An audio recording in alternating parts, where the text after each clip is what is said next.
Where do we find the daily office?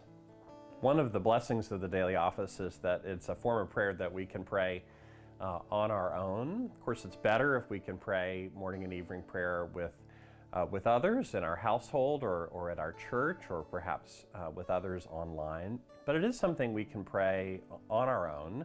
Even when we pray the daily office on our own, we know that our prayers are joined with the prayers of all those who are praying in this particular way, not only in our Episcopal Church, but around the world as part of the Anglican Communion.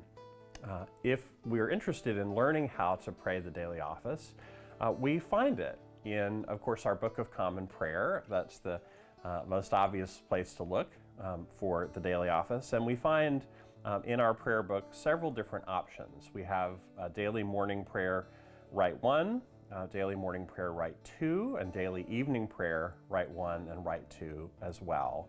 The Rite 1 signifies the more traditional language. Rite 2 signifies a little bit more contemporary language for those forms of prayer.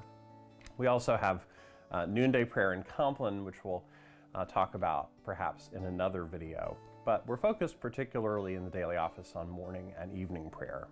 So we find those in our Book of Common Prayer, morning prayer, Rite 1, page 37, morning prayer, Rite 2, page 75, and the evening prayer page numbers are also to be found there in the index.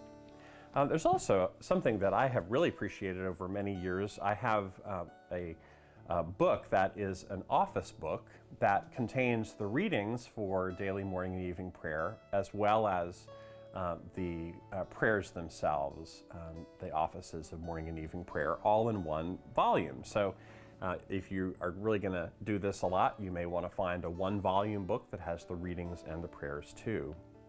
And finally, of course, in our modern age, we have the smartphone, and you can find terrific apps for tablet and smartphone to pray the daily office. We've got a variety of those offerings that you can find through our website.